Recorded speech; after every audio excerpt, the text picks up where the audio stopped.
que el rol de la dirección tiene justo que ver con eso que dices, entonar todos los departamentos que incluye lo actoral. La dirección tiene que entender que la colaboración es con otros creadores. El actor es un creador, las actrices son creadoras, los escenógrafos son creadores, no son subordinados del director. ¿Qué pasa si solo es un espectador y en el teatro de la ciudad, que es el teatro más majestuoso de toda nuestra ciudad, totalmente vacío, también como una especie de metáfora del momento histórico que estamos viviendo, y entonces se filma y la experiencia se vuelve no nada más teatral, sino un homenaje cinematográfico al teatro? Hola, ¿qué tal? Bienvenidos a Cinevital, yo soy Juan Carlos Galindo y hoy tenemos un invitado de lujo, su nombre, Diego del Río. Él es director y dramaturgo con más de 20 montajes escénicos. Estudió la licenciatura en teatro en la UTLAP y fue ganador a mejor director de una obra teatral por los premios metropolitanos de teatro por su trabajo en Casi Normales. Además, él y su elenco estuvieron nominados en prácticamente todas las categorías. Diego del Río ha logrado consolidarse como uno de los directores contemporáneos más importantes de nuestro país. Hoy hablaremos, por ejemplo, de trabajos como Coordenadas Sutiles, que es un lugar en donde converge el cine y el teatro. Es un monólogo muy interesante. Espero disfruten de esta entrevista tanto como yo lo hice. Hola, ¿qué tal, Diego? ¿Cómo estás? Muchas gracias por acompañarnos el día de hoy. Muy contento de platicar contigo hoy y de compartir ideas sobre la actuación, el cine, el teatro, el arte en general. Así que muy contento de hablar hoy, esta mañana contigo. Muchas gracias, Diego. Vamos a llevar un pequeño viaje por toda tu trayectoria, pero iniciemos por el principio. Eres hijo de José del Río, quien estudió teatro en el ANDA y dirigió, por lo que tengo entendido, y tu mamá es logoterapeuta, Sí, ¿correcto? y periodista también. Y Sí, es periodista. periodista de primera carrera y logoterapeuta de segunda carrera. Y mi papá es actor y director de primera carrera y coach. Estudió una especialización en desarrollo humano y es coach, fue director de una asociación internacional de coaching como segunda carrera. O sea que mis papás han tenido un viaje, digamos, con sus carreras en donde han acumulado, digamos, otras especialidades a lo largo de su vida adulta.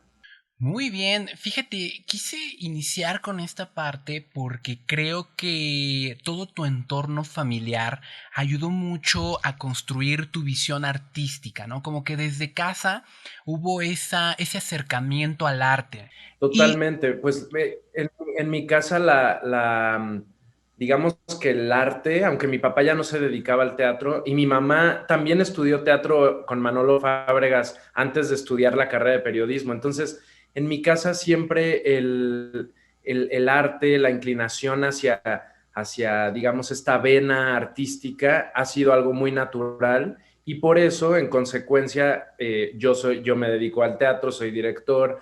Mi hermana es directora y actriz y mi hermana chica también es actriz. Entonces, de cuatro hijos, tres nos dedicamos al arte y al teatro particularmente. qué increíble, qué increíble.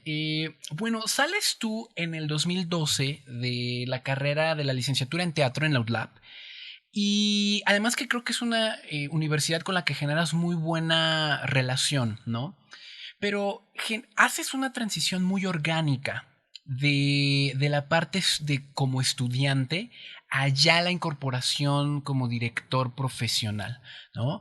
Creo que además veo en tu carrera una exploración constante de ir siempre a experimentar cosas nuevas. Y creo que esa experimentación la traías desde que estabas en la universidad y eso te llevó a tu primera oportunidad ya como director profesional, ¿no? Ya dentro de una estructura.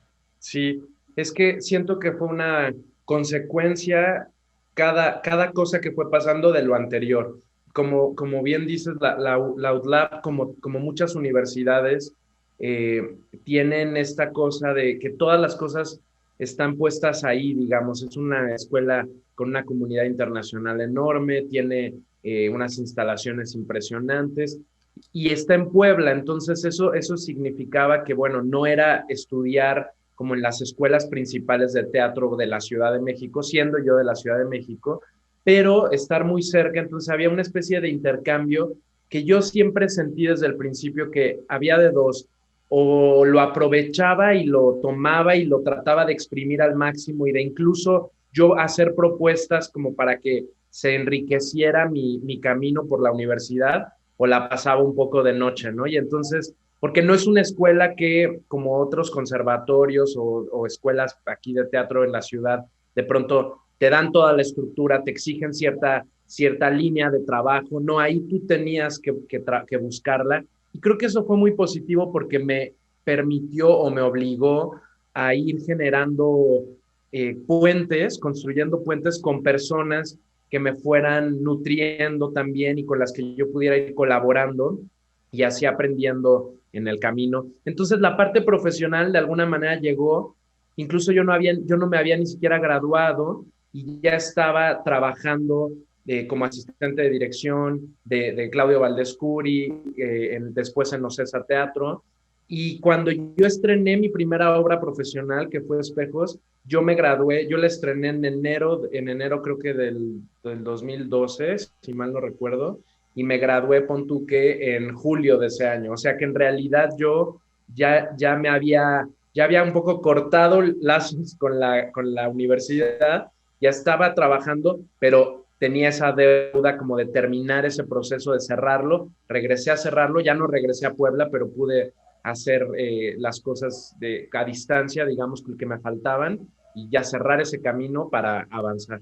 Yo creo que es una parte muy interesante lo que comentas porque precisamente la unión entre la parte profesional y la parte estudiantil es una línea muy sutil, ¿no? Que se va dando y creo que uno debe sentirse profesional desde el día uno que ya estás en la escuela. No esperarte a terminar la escuela para ya comenzar a hacer cosas como que a ejercer tu profesión, sino desde el día uno tú ya eres ese profesional independientemente de lo que estudies. Y de hecho, tú estuviste como director residente en la obra Toc Toc, en el montaje que se hizo en México, pero también en el que se hizo en Argentina, ¿correcto?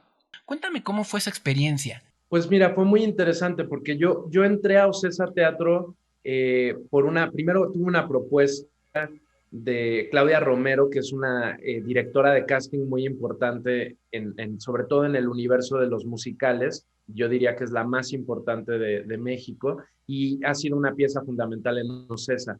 Yo antes de entrar a la carrera hice una audición como actor para un musical y ahí me conoció Claudia. Y tuve en esa audición, tenía 17 años, tuve varios callbacks, entonces Claudia pues me ubicó, pasó el tiempo, después yo hice un proyecto en el Centro Nacional de las Artes, justo haciendo un puente con uno de los maestros que llegaron a la UTLAB a darnos un taller, que es un director norteamericano, Peter Goldfarb. Y entonces, bueno, yo dije, es interesante algo que trabajamos en el taller, y entonces armé una alianza con él y terminó en un proyecto que fue un proyecto de mucho aprendizaje, pero a la mala, digamos, porque muy tropezado. Pasó la influenza en el medio. Después la relación con él como maestro había sido espléndida, pero como director fue una relación muy rara. Fue en realidad un proyecto tormentoso, pero fue interesante. Después de ese proyecto que ella fue a ver, como que se le prendió el foco de, ay, Diego está interesado en no nada más la actuación, sino también la dirección, y entonces me propuso ser director asistente de un director argentino que venía a montar una obra de Yasmina Reza con Diana Bracho como protagonista. Entonces, bueno, yo estaba en la escuela, entonces le dije, ¿sabes qué, Claudia? Es que no sé si pueda porque la escuela, dame una semana para ver si me dan permiso. Bueno, total que voy a la escuela, me dijo el director de la carrera, yo creo que tómalo, regresas el próximo semestre, adelante, creo que es una oportunidad buena. Y entonces cuando yo llegué con Claudia me dijo, ¿sabes qué? Como creí que me ibas a decir que no, abrí un taller y pues ven a tomar el taller y ahí vamos a decidir quién se queda. Entonces fue un taller como con 35 aspirantes y finalmente me escogieron y ese proyecto no se hizo, ese proyecto nunca sucedió. Entonces, bueno, me invitaron luego como de emergencia a trabajar de asistente de Jonna Weisberg, otra directora mexicana, en un proyecto que se llamó Claudia. Y después yo quería ser el asistente de Daniel Veronese, que vino a dirigir a México Gorda. yo había visto el trabajo de Veronese en Mujeres Soñaron Caballos, me encantaba, y no me dieron la asistencia, se la dieron a otra chava que tenía más años trabajando en Ocesa, y entonces yo me deprimí mucho, dije, no, no puede ser, yo quería trabajar con él, y entonces me ofrecen Tok Tok, y yo un poco Tok Tok pensaba, no es el tipo de teatro que quiero hacer, pero bueno, total que lo acepté, y fue increíble experiencia porque Lía Gelín, que es una directora argentina, debe tener ahorita justamente como 80 y tantos años, en ese momento tenía 70 y tantos años. Eh, Llegó y tuvimos una muy buena química y ella tuvo una gran confianza en mí, entonces hubo mucha libertad, ella me permitió jugar y prácticamente trazar la obra, entonces había una especie de confianza que a mí yo creo que me dio muchas herramientas para mi vida, ¿no? Y entonces cuando se estrena la obra en México, fue una obra que fue muy exitosa. La primera temporada fue en un teatro en Santa Fe, un teatro que ya cerró, que duró un poco menos de 10 años, el Teatro Céntrica, y ahí estaba casi lleno el teatro, todas las funciones, era un gran éxito. Héctor Suárez era la cabeza de ese reparto. Y a los 2 o 3 meses de Angelín me manda un mail y me dice, vamos a hacer la obra en Argentina y quiero que vengas tú porque tú te sabes muchas cosas que yo no tengo ni idea de la dinámica y tal, y entonces necesito que vengas. Y entonces, bueno, yo ahí hablo con Morris Gilbert, que es el productor de Ocesa Teatro, y Morris me dice, no, Diego, es que yo necesito que estés en México, no en Argentina. Total que yo no sé cómo le hice, ganando menos dinero de lo que ganaba en Ocesa, prácticamente yo pagándome el boleto de avión y quedándome a vivir en casa de una amiga argentina que yo tenía de tiempo atrás, pues dije, no, yo tengo que ir ahí. Había algo que me decía, tengo que estar en Buenos Aires. Yo siempre he admirado mucho el teatro argentino y a los creadores argentinos. Entonces yo sentía la necesidad de vivir esa experiencia.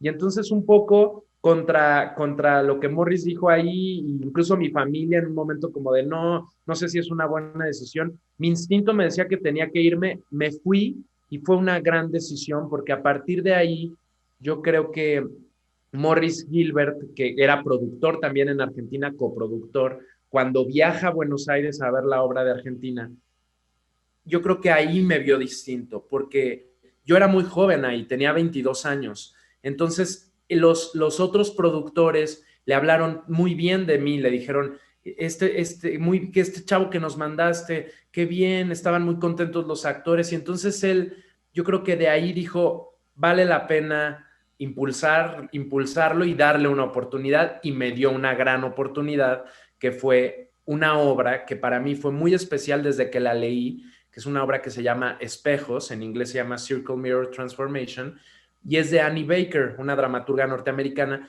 y es una obra atípica para Ocesa, en términos de que tú la lees y no pensarías que esta obra le interesaría al teatro tan comercial, porque es una obra que habla de teatro y que esta dramaturga es muy especial, es una dramaturga de una sutileza casi chejoviana, yo diría, como que parece que no pasa nada, pero en realidad están pasando muchas cosas. Y entonces, bueno, cuando me ofrece Espejos, él me propone un reparto que a mí la verdad no me gustó mucho. Y entonces yo le dije, ¿sabes qué, Morris? Es que yo cuando la leí me imaginé un reparto, me imaginé a Diana Bracho el personaje de la maestra Susi, me imaginé sobre todo me enfoqué en Diana Bracho primero y entonces a él como que se le prendió, como que le pareció una buena idea y le llamó inmediatamente a Diana y le dijo, oye Diana, estoy aquí con un joven director, tengo esta obra, y Diana le dijo, no, Morris, yo estoy pasando por un momento ahorita personal muy difícil porque acababa de morir su marido y entonces no quiero hacer teatro, y yo por atrás le decía, dile por favor que un café, que me acepte un café. Bueno, pero ¿por qué no le aceptas un café? Platican bueno, total que la convenció Morris. Entonces ahí me tienes el sábado en casa de Diana a las 5 de la tarde y me fui de su casa yo creo que como a las 12 de la noche porque hicimos una gran química, estuvimos platicando de teatro, estuvimos platicando de nuestras pasiones y entonces fue un encuentro muy lindo y ella me dijo, bueno, voy a leer la obra y dame chance de contestarte qué onda. A la semana me dijo, sí, sí, sí la quiero hacer. Y así hubo una gran complicidad tanto con Morris como con Diana para concretar el reparto. Una de las ideas originales de Morris era Ludvika Paleta, que yo ya había visto trabajar en varias cosas, pero especialmente en una obra de Yasmina Reza, y a mí me había impresionado su actuación en El Dios Salvaje. Y yo le había propuesto, y Morris le propuso el personaje que después terminó haciendo Nailea Norvin, porque era el personaje que daba más con su edad. Pero Ludvika conocía la obra y Ludvika quiso hacer el personaje del adolescente. Entonces, cuando me dijo Morris, yo dije, pues está loca, porque ella ya tiene 30 años. En ese momento dije, no, no, no, ya no da el papel. Y entonces le dije, bueno, una vez más, a ver si me puedo, déjame conocerla, platicar con ella. Y entonces llegué yo nos citamos en un restaurante y ella se fue con la cara lavada, con unos pants, y yo totalmente, ella es muy chapeadita, totalmente roja, y yo llegué, yo tenía en ese momento el pelo largo, ella me vio y pensó, este es un niño que ¿cómo me va a dirigir? Pero bueno, yo la vi y pensé, ella puede hacer el papel, y también hubo una gran química, y lo mismo con Naila, con Hernán y con Juan Carlos Barreto. Entonces fue un proyecto soñado para mí, porque fue empezar en una productora muy importante, en donde todo está a tu disposición en términos de la posibilidad de generar la puesta en escena y con un elenco como ese. Qué maravilloso, porque creo que esa experiencia que tienes a los 22 años de enfrentarte con el trabajo, con grandes actrices, ¿no? Con una trayectoria maravillosa, fue producto de los proyectos y las experimentaciones que tú fuiste construyendo desde tus inicios, desde principios de tu carrera, ¿no? Y eso te llevó a esta experiencia. Y bueno, hay una pregunta que quería realizarte precisamente en torno a esto, que tú te enfrentas al proyecto de Espejos en el 2012, en donde tienes la oportunidad de trabajar con Diana Bracho, Lubica Paleta y Naila Norbit. Y bueno, me imagino de entrada que fue muy retador, ¿no? Porque siempre impone trabajar con actrices y actores con esta gran trayectoria. Pero además hay algo que me interesa muchísimo, que es ¿cómo trabajaste la unidad tonal con las actrices? ¿Cómo hiciste para construir esa entonación, digamos? Mira, este tema que tocas es para mí quizá el tema que más me interesa en la dirección, que es justo encontrar esa unidad tonal. Eh, Primero, como voy a contestar la última parte de la pregunta y luego la primera parte. La Muy última bien. parte tiene que ver con sentirme un poco con la sensación de, híjole, estas personas tienen una gran trayectoria y una carrera. Sí me atravesó muchas veces el pensamiento, pero sobre todo antes de empezar. Antes de empezar, yo me acuerdo que sí, un día, yo creo que unos días antes de arrancar o el día anterior, en un momento pensé, con qué cara yo voy a dirigir a esta gente pues que tiene toda esta experiencia? Y entonces yo ahí mismo me calmé y pensé, a ver, tú conoces esta obra, ellos están confiando en ti, te conocieron todos, tú los conociste y el trabajo es una colaboración, entonces no se trata de venir a imponer nada, sino se trata de realmente colaborar y tomar tu rol, que el rol de la dirección tiene justo que ver con eso que dices, entonar todos los departamentos que incluye lo actoral. Y entonces, bueno, pues yo descubrí en ese proceso algo que ha sido importante para mí en toda mi carrera, que es saber comunicarme de manera específica e individual con cada actor o actriz con la que trabaje. Porque cada actriz, cada actor es un universo referencial, un tipo de diálogo, ¿no? Hay de un tipo de humor, un tipo de interacción. Entonces, tener la posibilidad o la agudeza de estar dispuesto a entablar un diálogo en sus términos, en donde, y llegar a los acuerdos de nuestro propio diálogo, porque finalmente también se genera un lenguaje común en el grupo y entre el director y los actores, ¿no? Entonces, para mí fue una experiencia que me dio mucha seguridad porque ellos me dieron la seguridad. O sea, cuando yo llegaba, por ejemplo, a darles notas, yo les daba notas individualmente. Terminaba el ensayo y entonces, bueno, empiezo con notas. ¿Quién quiere primero? Yo primero, yo. Y Diana siempre me decía, yo la última. Ok. Entonces me apartaba a un rincón del salón con cada uno de los actores. Y entonces de pronto estaba con Hernán y dándole una nota y él me decía, sí, claro, eso, tienes razón. Y entonces a mí eso, sin que él lo supiera, me daba mucha seguridad, porque de alguna manera lo que él estaba haciendo era decirme, eso que tú estás viendo, confío en esa visión y le hacía sentido. Entonces, eso me permitía a mí seguir confiando en mí. No confiar en mí desde el principio, esa era tarea mía, pero seguir confiando en mí a partir de que yo sentía que había un espejo, justamente, un pimponeo. Y lo mismo con Diana, con Naila, con Ludvika. Y cuando hubo cosas, por ejemplo, difíciles en el ensayo, en algún momento, Juan Carlos Barreto en algún momento tenía como cierta resistencia.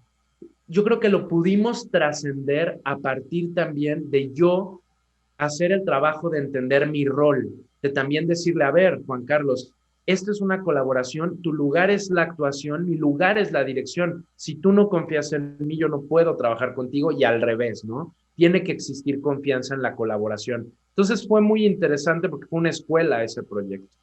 Y ya hablando específicamente de la unidad tonal, creo que justamente en términos técnicos y en términos concretos de modulación de la energía, de modulación del tipo, digamos, de expresividad gestual, emocional, que los personajes transitan a partir del tono que la obra plantea desde su propia concepción original de lo que la autora nos propone. Yo ahí siempre he buscado que los actores, en esta cosa que te digo de hablar en sus propios términos, entiendan la, que estamos contando una cualidad concreta, una manera específica de contar esta historia, ¿no? Y en términos prácticos, tiene que ver justo con la expresividad del gesto y la expresividad de la emoción y la expresividad del tamaño, digamos, de la totalidad de la experiencia del cuerpo en la escena. O sea, de cuál es el universo que estamos construyendo y qué reglas tiene este universo para que todos siguiendo y entendiendo esas reglas podamos acceder a pues lo que muchas veces llamamos como la verdad, ¿no? La verdad de la pieza. Y además que es una cosa que también se va encontrando en la colaboración. Uno tiene de alguna manera muy claro como director o cree tener muy claro el punto de partida a partir del estudio con el texto, pero después eso se va verificando ya en la acción, en el ensayo, en lo que los actores, las actrices van proponiendo y en cómo van ejecutando a partir de la modulación que tú vas generando. Yo siento que la dirección es como la ecualización, ¿no? Siempre pienso como una consola de audio que tiene sus distintas palancas y botones, y tú lo que tienes que hacer es ir definiendo y decidiendo el rango, digamos, de movimiento que tiene ese sonido. Yo además soy muy auditivo, entonces para mí el sonido es muy importante. Siempre, yo muchas veces en las funciones cierro los ojos a escuchar y ahí detecto esto es verdadero, no es verdadero, está pasando, no está pasando.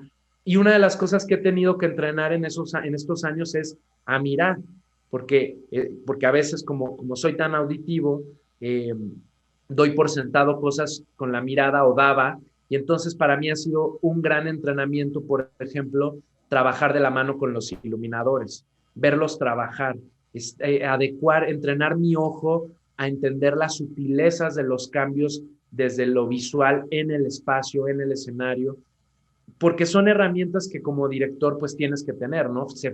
Uno generalmente dicen, el director es el ojo, y yo diría, sí, es el ojo y es el oído, porque está verificando desde esos dos sentidos. Entonces, para mí, bueno, pues ha sido, esos proyectos iniciales fueron una gran escuela, pero en realidad cada proyecto es una escuela de otra cosa, porque hay una progresión. Híjole, estoy maravillado con lo que dices. Y hay una palabra que tocas que precisamente tiene que ver con lo auditivo.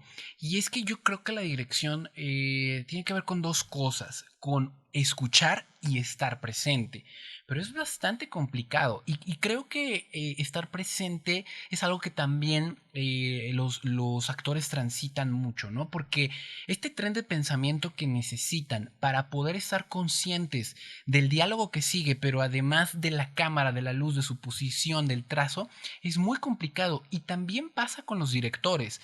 Como director hay muchas cosas que jalan tu atención, que te pueden llegar a distraer de ese momento. Y estoy seguro que no muchos directores están conscientes de lo auditivo. Porque, por ejemplo, yo recuerdo en algún momento haber filmado una escena, salir del set y pensar, llegamos, estamos donde queríamos, pero en el cuarto de edición descubrir que no había verdad, que no llegamos ahí. Y es porque no lo vi, o más bien porque lo estaba viendo, ¿no? Más bien no lo escuché, no logré escucharlo. Y bueno, esta situación de estar presente con los actores también es bien difícil. ¿Cómo le haces tú para estar presente con tus actores? Mira, yo creo que estar presente es una práctica que se tiene que entrenar. Y para mí ha sido medular este tema de la presencia, porque además he tenido la suerte no nada más de dirigir, sino de acompañar procesos en la formación de actores. Desde el principio casi de mi carrera he dado clases de actuación y esto me ha obligado a reflexionar la actuación en términos, digamos, distintos que la dirección, porque la dirección tiene un objetivo muy concreto que es la generación de la pieza, pero el acompañamiento en el aula del actor o de la actriz te obliga, no tiene la presión de que tienes que estrenar algo, sino que tiene más bien que ver con la investigación. Y a mí esa investigación, cuando empecé a dar clases, me llevó a aterrizar este concepto de la presencia que se da por sentado, creemos entenderlo, pero la realidad es que pocas veces nos detenemos a decir, ¿qué pasa cuando sí estoy en presente y cómo está el cuerpo cuando estoy presente? ¿Cómo se da la escucha cuando es una escucha activa y no nada más una escucha superficial? ¿Cómo se da la mirada o el tacto cuando sí está realmente en contacto con la otredad, en intimidad? Entonces, todo este viaje yo lo he profundizado en el aula y ha sido medular para mí una persona que no conozco, pero que a partir de muchos de sus libros, particularmente uno, y de seguirle el rastro en conferencias, cosas que ha dicho, es una maestra que a mí me ayudó a entender el fenómeno del presente y se llama Patsy Rodenburg. Es una maestra inglesa que es una maestra de voz y especialista en Shakespeare, y, y ella ha definido con una claridad el fenómeno de la presencia como yo no lo había visto nunca, nunca antes, ¿no? Ni con mis ningunos maestros de la escuela, ni con otros, incluso teóricos de la actuación. Y lo aterriza a cosas muy concretas que, bueno, nos llevarían todo el tiempo de la conversación a explicar, pero en términos, digamos, reducidos, tiene que ver con la posibilidad de encontrar un espacio de calma interna y de verdad entrar en el contacto con la otredad, o sea, de verdad permitir el contacto, de verdad estar mirando al otro, escuchando al otro y permitiendo que esa mirada y esa escucha te afecte y tú no cerrarte frente a eso que te pasa, sino compartirlo. Este encuentro, digamos, de viaje energético que cuando los actores y las actrices lo entienden, creo que es muy revelador porque entonces les ayuda a fundar un piso, un terreno en donde la interpretación, si se ejecuta desde ese planteamiento, desde esa base, puede con todo, yo creo, porque entonces puede realmente tener esta atención bifrontal que tienen que tener los actores y las actrices, en donde están por un lado pendientes de la lógica del personaje, lo que decías, el tren de pensamiento, las acciones del personaje, las relaciones que tiene el personaje con el otro, con el espacio, pero también la actriz o el actor está pendiente de lo que está pasando técnicamente, del público o del encuadre o de la nota que le dio el director, y no se pelean esas lógicas. O sea, parece medio esquizofrénico cuando la gente que no se dedica a la actuación lo escucha, ¿no? Como que dicen, ¿cómo puede alguien estar en la situación del personaje y al mismo tiempo atender o ajustar su actuación a lo que está pasando en este momento en la experiencia de hacer la toma o de la función, ¿no? Si la señora tosió y no se escuchó esta parte, y yo soy consciente de eso y es medular, de qué manera ajusto o repito en términos de que el personaje no sabe que está repitiendo porque la señora tosió, porque a lo mejor el personaje no sabe que hay señora en el público, ¿no? Porque no sabe que está en el teatro, a lo mejor. Pero el actor lo sabe y tiene que estar todo el tiempo en esta aceptación de lo que está pasando, aceptación de lo que propone el otro, aceptación, no pelearse con lo que está afuera, porque si no, lo que pasa con la actuación es que el actor empieza a imponer su idea. No, la escena tiene que ser así, la obra tiene que ser así, mi personaje es así, y entonces empieza a reaccionar nada más a cosas que él se inventó, pero que no están en lo concreto. Y pasa en la dirección también. Los directores, yo creo que tenemos que llegar con nuestras ideas, que son a partir, sí, de nuestras primeras intuiciones, de nuestro estudio, de nuestra investigación, pero cuando llegamos al set o estamos en el salón de ensayos, yo creo que tenemos que cerrar ese cuaderno, dejarlo allá, no abrirlo y dedicarnos a escuchar y a ver qué sí está pasando aquí.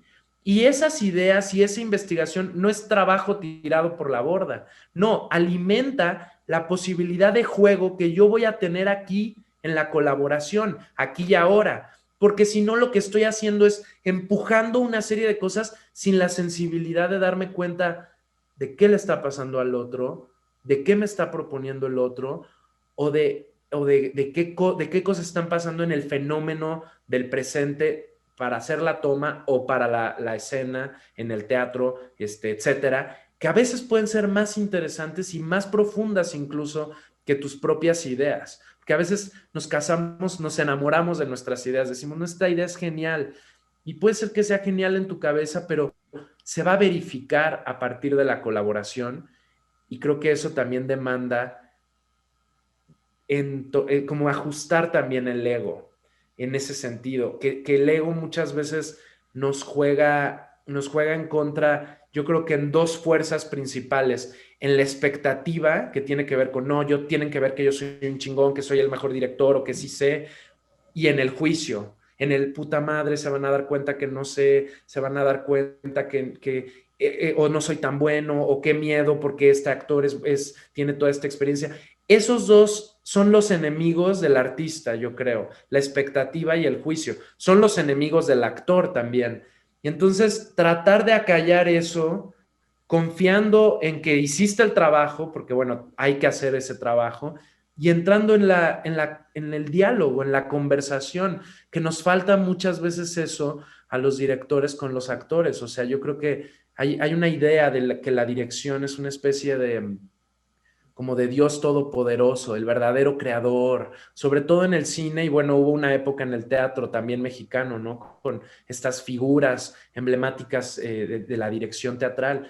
Pero yo creo que cada vez más nos damos cuenta que si bien son roles medulares y sí, la película tiene que ver con el punto de vista del director y la obra de teatro también es una colaboración de otros pares que tú invitas a este viaje de encuentro, y lo que tú haces es que tú entonas los discursos de todos y de todas para que tengan una lógica y vayan en una misma dirección. Wow, hay varias cosas de los que dices que como comentas serían horas de desarrollo. Y ahorita tocas un tema que me llama mucho la atención, que es tú has montado obras como Las Tres Hermanas, El Tío Vania y La Gaviota de Chekhov, que es un dramaturgo que estaba, como dices, un poco reservado a estos grandes maestros, ¿no? De Margules, por ejemplo, que tú provienes en esta generación en donde crecimos de alguna manera con las historias de los grandes maestros, ¿no? De incluso por llamarlo lo más respetuoso posible, de estos dictadores, de directores que controlaban toda la obra, pero llegas a Chekhov y presentas tu propia versión de obras complicadas, con mucha profundidad, ¿no? Con muchas capas, textos muy difíciles, y le das una mirada distinta, o le imprimes tu propia mirada. ¿Cómo fue esta experiencia? O sea, porque creo que durante tu carrera te ha seguido como este rollo de tener que dejar atrás que iniciaste muy joven y ser como el director joven para convertirte en el director, ¿no? Sí. Eh, ¿Cómo fue esta experiencia?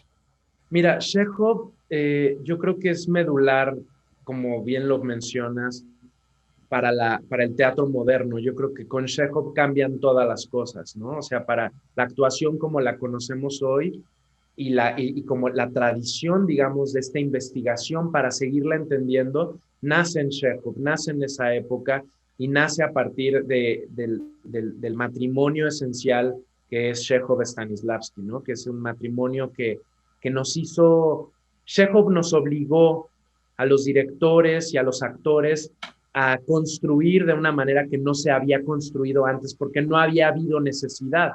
Pero cuando aparece este dramaturgo, que es el dramaturgo de lo que no se dice, que es el dramaturgo de lo que está abajo, pues no, obliga a que la tarea colaborativa entre los directores y los actores con el autor se vuelva una tarea, digamos, de ida y venida, mucho de una profundidad, de una acción por parte del actor y por parte de la dirección mucho más presente. No quiero decir que no estaba antes o que no está en otros autores, pero con Chekhov la demanda de pronto se vuelve mucho más profunda y entonces cambia todo, ¿no? En la historia, digamos, de la actuación. A mí lo que me pasó con Chekhov y me pasa, porque Chekhov para mí es el gran maestro. Para mí es mi gran maestro, o sea, es mi maestro de dirección, es mi maestro de actuación, y yo lo veo como un colega, Chekhov, o sea, ya no tengo la posibilidad de conocerlo, hablar con él, pero lo conozco todos los días a partir de pensarlo, de indagarlo un poco más, de ver lo que piensan mis alumnos sobre sus obras, porque trabajo mucho con sus obras, y de la posibilidad también de la experiencia, de experimentar al autor con estas compañías con las que he hecho estos tres montajes que mencionas.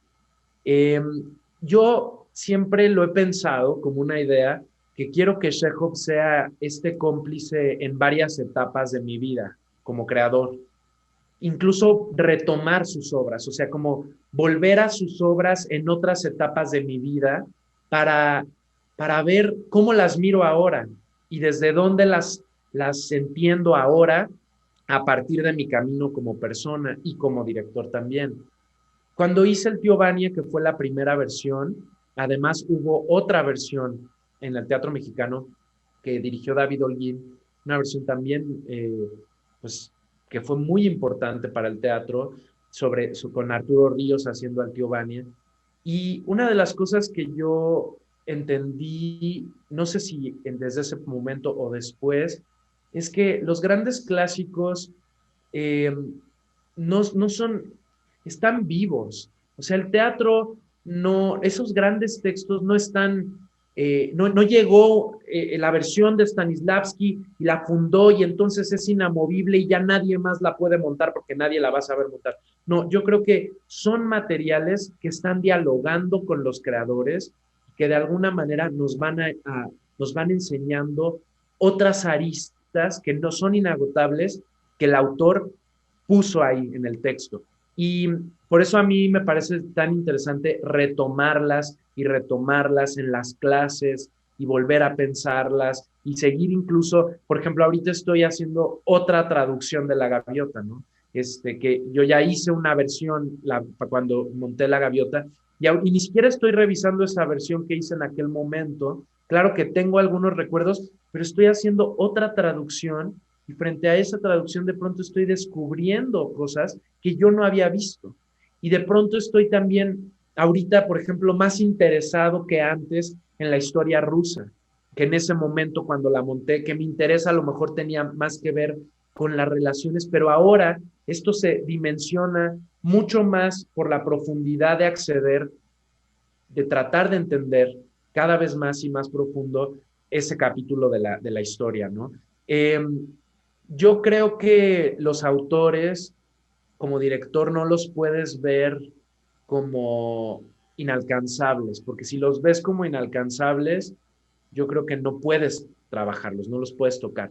Tampoco se trata de bajarlos como a tu nivel y a tu dimensión y decir, bueno, lo pongo aquí en mi entendimiento. No, yo creo que el trabajo y lo rico del trabajo es hacer la investigación que puedas hacer a nivel experiencia corporal, a nivel intelectual, pero no nada más como distanciado, sino integrado al cuerpo, de entrar en un diálogo horizontal. O sea, yo creo que no se puede dirigir nada que no suceda en un diálogo horizontal y eso incluye al autor. O sea, claro, hay un gran respeto, hay una gran admiración, ¿no? Pero como la hay por muchos actores y actrices, o sea, hay veces que veo a los actores y digo, ¿cómo hace eso? Qué maravillosa es, qué maravillosa. Y mi admiración crece y crece y mi interés por saber cómo hace, qué hace, crece y crece, pero no por eso no puedo entrar o entro en una especie nada más de reverencia en donde yo siento que no puedo platicar o dialogar o colaborar. Entonces, yo creo que el trabajo tiene que ver con alcanzar lo más que se pueda la dimensión del autor para poder tener una conversación de tú a tú. Y entonces, cuando sucede eso, de pronto te das cuenta que en tu colaboración con los actores, hablando, pasando además por tu cuerpo, lo que tú miras y alcanzas a leer en ese material y quieres decir con ese material, ya es personal e íntimo. Y entonces, como ya es personal e íntimo, ya no es una idea como de reliquia de museo, de aquí lo vamos a presentar y nadie lo puede tocar porque se va. No, no, no, es una cosa que está viva, que se está moviendo, que se está cuestionando en presente, que se está contradiciendo en presente y que se está investigando en la acción. No tienes la respuesta, la estás encontrando y estás en la sensibilidad de decir, ese es el camino, sí, sí es eso, creo que es eso. Y luego pones al servicio toda tu experiencia, más la de todos. De pronto eso es muy interesante porque empiezas a escuchar a Emma Deeb, por ejemplo, en Las Tres Hermanas, traer toda su bagaje sobre lo ruso. Ella, por ejemplo, nos regaló una frase que para mí fue medular, que ella recuperó de un proceso en donde fue asistente de dirección de un ruso que vino a montar una obra aquí a México hace muchos años, no me acuerdo el nombre de la obra, y la frase era, con una valerosa sencillez, con una valerosa sencillez. Cuando la puso en la mesa, para mí, para todos fue como claro, de eso Vallejo, y de pronto Mauricio García Lozano pone su punto de vista, y Arcelia pone su punto de vista, y Enrique Arreola, y Blanca Guerra, y Conchita Márquez, y son puntos de vista que vienen desde muchos otros lugares, más el tuyo se genera entonces esta pieza concreta que es nuestra, ¿no? Que es de nosotros, y del público, claro, porque, y algo de lo rico tiene que ver con eso, con entender lo simple de la ejecución. Yo creo que Chekhov también es el maestro de la simpleza, que no es simplista, ¿no? Es una simpleza que tiene que ver con lo justo, que tiene que ver con lo exacto, que tiene que ver con ser cada vez más honesto sobre quién eres y alejarte cada vez más de la pretensión. Wow, qué increíble. Estoy así extasiado escuchándote. Esta charla podría durar horas, pero un poco para ir cerrando, no quiero que nos vayamos de esta charla sin platicar de algo que me fascinó, me cambió mucho el horizonte, que es Coordenadas Sutiles. Te estrenas como dramaturgo. Es una obra que además trae, pues yo diría que es como el hijo entre el cine y el teatro en un momento de pandemia que nos ha obligado como creativos a buscar mezclar estas plataformas para seguir contando historias. Pero me gustaría que me contaras rápidamente cómo fue que llegaste a Coordenadas Sutiles. Sé que tú la escribiste, pero más de cómo llegaste en el texto, cómo llegaste a la idea de hacer obra de teatro filmada, porque además creo que, y eso es una observación personal, creo que tú vas a dar un salto a la dirección de cine muy orgánico. Yo así lo espero, o sea, yo esperaría no solo seguir viendo tus obras, sino ver tu primera película, o sea, estoy así esperándola con ansias. Pero bueno, ¿cómo llegas a este proyecto? Porque me fascinó. Es una obra de teatro con Sofía Alexander Katz que tú escribes y bueno, cuéntanos rápidamente cómo fue este proyecto. Pues mira, fue un proyecto muy especial en todas sus etapas. Primero, en el 2019, antes de la pandemia, yo escribí esta obra y la escribí para aplicar a una beca que yo quería aplicar del Fondo Nacional de la Cultura y las Artes, la beca Jóvenes Creadores. Y entonces yo tenía ganas de aplicar a esa beca y yo nunca había escrito nada y tenía la idea de retomar una investigación que hicimos Sofi y yo varios años antes, que resultó finalmente en un proyecto que se llamó Proyecto Sutil, que escribió Edgar Chías y que se fue por una dirección completamente diferente de las premisas originales. Muy orgánicamente se movió. Ese año en el mundo pasaron muchas cosas, fue el año de los atentados en París, y entonces, bueno, se volvió otra cosa ese proyecto de investigación. Y de pronto yo queriendo retomar particularmente dos ejes centrales. Uno, la identidad en términos de la nacionalidad, ¿no? ¿Quién eres? O sea, si eres de México, si no eres si eres de Francia. En el caso concreto de Sophie, que era una pregunta que ella se hacía como preguntándose, yo no tengo ningún gen mexicano, decía, pero en Francia soy la mexicana, pero en México soy la francesa, ¿quién soy? Y por otro lado, algo que nos invitó también a platicar mucho a Sofía y a mí, que fue la muerte de sus papás, que a mí me pasó que la muerte de su mamá, de su papá sucedió mientras hacíamos la primera obra que hicimos juntos, que fue Razones para Ser Bonita, y la muerte de su mamá sucedió mientras hacíamos la obra de Proyecto Sutil. O sea, esas dos muertes, de alguna manera, sucedieron trabajando juntos. Entonces, yo me empecé a preguntar cosas sobre la orfandad en la vida adulta. Y de pronto, y además yo traía un tema que para mí es un tema muy importante, que es la salud mental. La salud mental me parece que es un tema que se tiene que seguir hablando y que se tiene que seguir investigando. Entonces, yo traía esos tres, digamos, temas en la cabeza y me senté a escribir, primero pensando en que iba a presentar una especie de escaleta y me sentí muy cómodo en la escritura de este personaje que está inspirado en la presencia de Sophie, pero no es Sophie, no es su historia, no es su vida, no son sus referentes, no son sus capítulos, pero que sí, desde que yo la escribí pensando en ella y pensando en dirigírselo a ella. Entonces empecé a sentir que fluía la historia, fluía la vida de este personaje, me sentí muy cómodo en la dramaturgia bueno, finalmente me dan la beca, se lo enseño a Sophie. Sophie me dice primero, yo no sé si puedo hacer esto, nunca he hecho un monólogo, me parece muy difícil, me parece que es un reto muy grande. Llega la pandemia nos hace replantear todo cuando nos empezamos a dar cuenta que la pandemia va a durar, porque primero había una cosa como de, bueno, a lo mejor dura un mes, no, bueno, creo que dos, no, bueno, creo que va a durar más.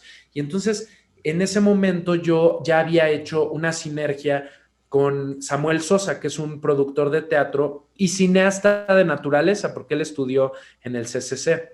Y entonces Samuel me invitó a meter un proyecto a una cosa que armaron en el Foro Shakespeare que se llama Manifiesto 19, que era un manifiesto de producción para proyectos independientes, ¿no? Que no dependieran de estímulos como el Efiteatro o como la beca de Conaculta, sino que un manifiesto que son una serie de reglas sobre producción para proyectos concretos. Y cuando yo lo vi, que habla mucho de lo minimal, de reciclar cosas, de poner todo el acento en lo actoral, y que es en realidad lo que a mí siempre me ha interesado más. Yo le dije, tengo el proyecto perfecto, es un monólogo. Esto fue antes de la pandemia. Bueno, entonces Coordenadas Sutiles hace ahí primero ese enlace con Samuel Sosa, pasa la pandemia, empieza a avanzar y entonces Samuel me propone hacer el proyecto en las vías digitales que empezaron a surgir como emergente, ¿no? El Zoom, teatro por Zoom, y yo me negué porque le dije, mira Samuel, esta obra, su potencia dramática radica en el encuentro entre la actriz y la actriz personaje, porque el personaje es actriz también, y los espectadores. O sea, para hacerles un breve resumen de qué va Coordenadas Sutiles, es la historia de una mujer que tuvo que dejar de actuar porque le pasó algo actuando que la paralizó, dejó de actuar y cuando en esta investigación de qué le pasó, la lleva por 5 años de no tocar el escenario y de empezarse a reconocer y a dar cuenta de quién es ella frente a sus heridas y de quién es ella frente a sus diagnósticos médicos, porque le diagnostican una condición que es tener la bipolaridad en tipo 2, que tiende más a la depresión que a la manía, y trastorno obsesivo compulsivo, que mira, hace un puente con Toc Toc en otro tono, en otra cosa, pero en un TOC que en ella se manifiesta con rituales de repetición y pensamientos recurrentes que son intrusivos y que no la dejan, la obligan a hacer una serie de cosas, como por ejemplo, si quieres que te vaya bien en esta función, tienes que hacer estos rituales y tal. Bueno, todo eso le pasa al personaje y lo que nosotros vemos es que ella vuelve a tomar el escenario en esta única función, se sienta frente al espectador y un poco ella está verificando si puede o no seguir actuando y si es o no actriz y si no es actriz, ¿quién es? De eso va un poco la obra, ¿no? Y entonces, cuando me propone lo del Zoom, pues yo dije, no funciona esta obra porque sentía que la pantalla no le permitía al personaje tener realmente su encuentro, que es lo dramático de la pieza. Y entonces, platicando con él, llegamos a la conclusión de, bueno, pero ¿qué pasaría si lo filmamos? ¿Y qué pasaría si lo filmamos en un teatro? ¿Y qué pasaría si lo filmamos con unos espectadores reducidos? Y luego llegamos a la lógica de qué pasa si solo es un espectador y en el teatro de la ciudad, que es el teatro más majestuoso de toda nuestra ciudad, totalmente vacío, también como una especie de metáfora del momento histórico que estamos viviendo, y entonces se filma y la experiencia se vuelve no nada más teatral, sino un homenaje cinematográfico al teatro. Que así fue como concebí finalmente la pieza, ¿no? Y entonces hubo una colaboración con el cinefotógrafo que fue José Stempa, y José Stempa colocó las cámaras en ángulos muy, muy específicos y especiales para generar este viaje audiovisual que está pensado ya en el espectador, en la pantalla, pero el registro de la función que sí se dio y que esa actriz sí vivió con ese espectador que no había visto la obra, que es una espectadora, Fabiola una chica maravillosa actriz también, fue mi alumna y yo la escogí a ella justo por su capacidad de escucha, porque además era difícil poner a un solo espectador, sostenerle la mirada a la actriz, o sea, también demanda una presencia porque se vuelve otro personaje, ¿no? Y entonces después vino un proceso muy interesante que fue la colaboración en la postproducción con Úrsula Barba, que es la editora de esta pieza, y que para mí fue una especie, mira, no lo había dimensionado, bueno, sí, pero quizá no de manera tan consciente, de entrenamiento también para lo que viene, que es esta filmación de mi ópera prima, que empiezo a filmar en septiembre de este año, y que pues es otro lenguaje el cine. Pero yo, hacer Coordenadas Sutiles y en estas condiciones me obligó a empezar a pensar la pieza en términos de la cinematografía, pero de una manera muy orgánica, porque pasando desde el teatro y desde la colaboración con el actor y desde la colaboración con estas otras cabezas, ¿no? Que son importantes en el trabajo del cine, que es el cinefotógrafo y que es el sonido y que es la edición propiamente, la postproducción. Entonces, para mí es un puente de algo que todavía no sé qué va a ser, pero que ojalá después cuando pase la filmación y veas la película, podamos reflexionar sobre cómo influyó Coordenadas Sutiles en esta película que creo que se va a llamar El Silencio. Todavía, el guión tiene otro nombre, pero creo que se va a llamar El Silencio y que es una película con un guión de Lucía Carreras. Si quieres podemos tomarnos 5 minutos más, si quieres, por el tiempo, Muchas gracias, sí. para que no corramos en el final. Que es un guión de Lucía Carreras, que es una guionista que yo admiro muchísimo y que, bueno, pues además es una directora que ha hecho cosas muy lindas, especialmente su película Tamara y la Catarina a mí me pareció una película bellísima.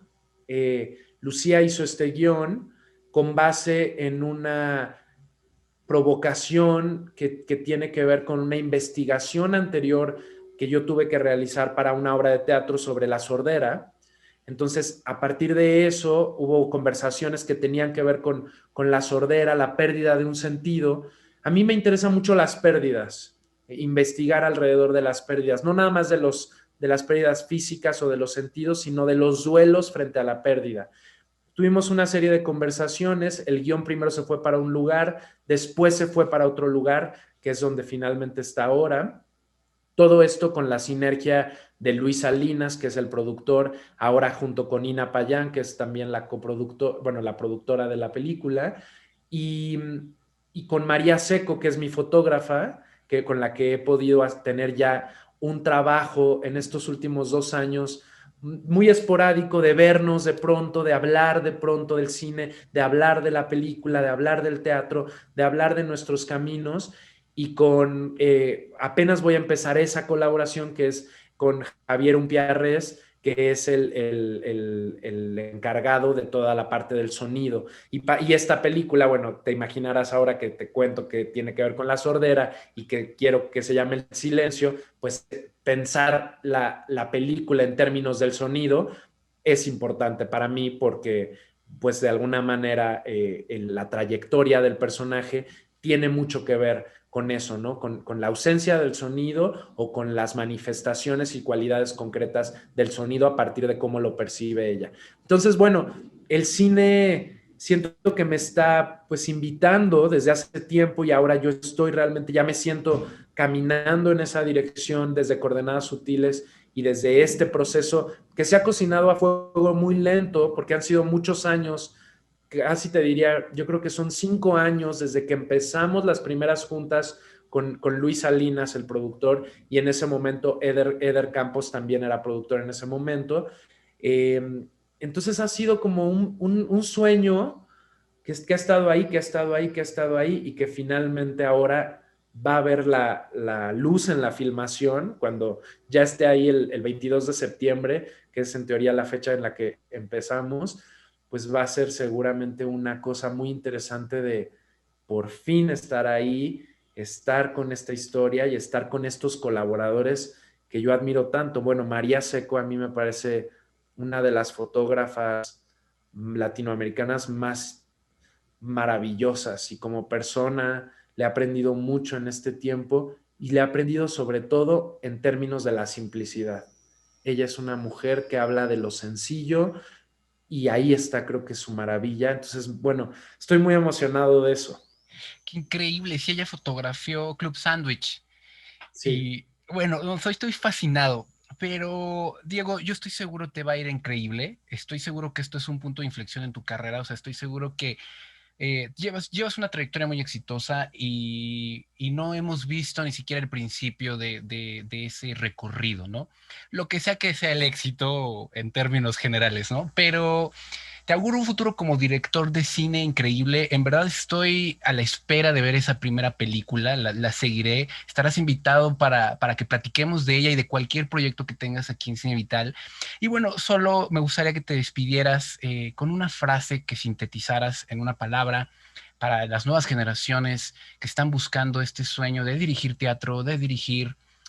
¿Cómo sintetizarías cuál es la cualidad que deben tener para perseguir este sueño y que los invites a tus redes sociales para que te sigan en tus proyectos? muchas gracias. Gracias por esta conversación. Fue una conversación que he disfrutado mucho. Me has hecho recordar cosas muy, muy, muy importantes en el camino.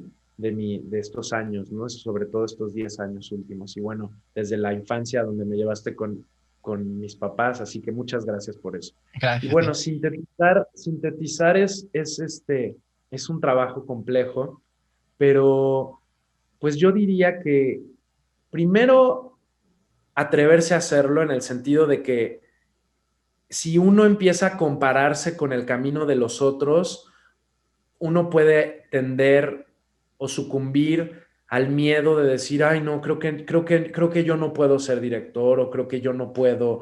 Entonces, yo creo que primero sería honrar el propio camino y honrar dónde estás, quién eres, qué te pasa por qué quieres dirigir, por qué quieres hacer teatro, por qué quieres hacer cine. Y si esa pasión, si está latiendo ahí, tienes algo que decir con eso, pues hay que encontrar el camino. Ahorita hablamos en esta conversación quizá de puntos muy exitosos de ese camino en términos de la oportunidad, pero también, y podría ser otra conversación, podríamos hablar de todos los momentos donde ha habido caídas, rupturas, proyectos que se caen o oportunidades que aparentemente no llegan. Y creo que ahí lo interesante que ha habido, yo creo que te diría 70% más de dificultad que el porcentaje de posibilidad, ¿no?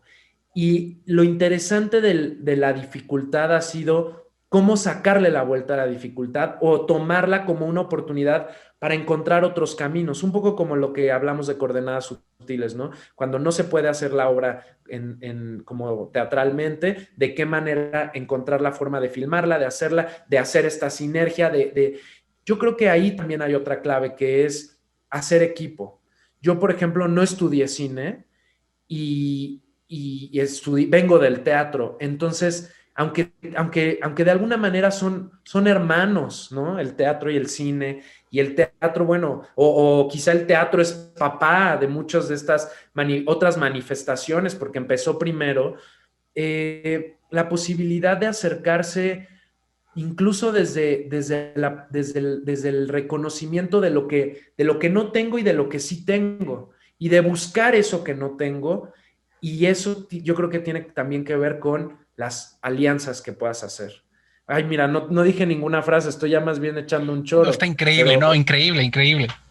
pero hacer equipo con tus colegas, con tus pares, con tus amigos, con la gente con la que puedes trabajar. Esto me lo dijo una vez una actriz, y fue muy importante en una obra, WIT, una obra que hice. La protagonista primero iba a ser una actriz, luego se bajó del proyecto, luego iba a ser otra actriz, luego se bajó del proyecto, luego regresó la primera actriz, luego se bajó del proyecto y yo estaba como muy casado con ellas porque son grandes actrices, tal. Luego entró otra actriz y yo la tuve que bajar del proyecto, fue la primera actriz que tuve que correr en algún proyecto por cosas que no tenían que ver con su talento ni nada que ver. Y luego finalmente llegó la actriz que tenía que ser, que era Paloma Woolrich, que yo ni la había pensado al principio ni nada, y me dijo esta amiga, Marisa Rubio, que es una gran actriz y que salía en esta obra, y me dijo, uno trabaja con quien puede trabajar.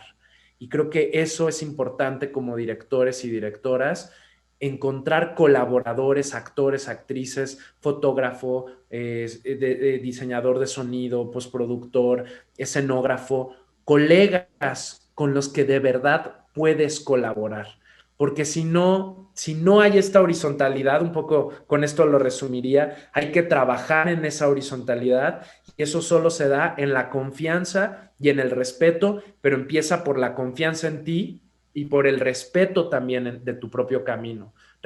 Luego nos disculpamos, ¿no? Como de, ay, perdón, casi estoy entrando aquí, yo no sé, perdón. No, yo estoy entrando aquí, a lo mejor qué suerte tuve, a lo mejor no llegué por el camino ortodoxo, pero estoy entrando aquí como consecuencia de un camino que me trajo aquí. Hay que honrar esos pasos y eso creo que es importante porque nos hace también disfrutar el arte y el arte está hecho para disfrutar y para pensar juntos.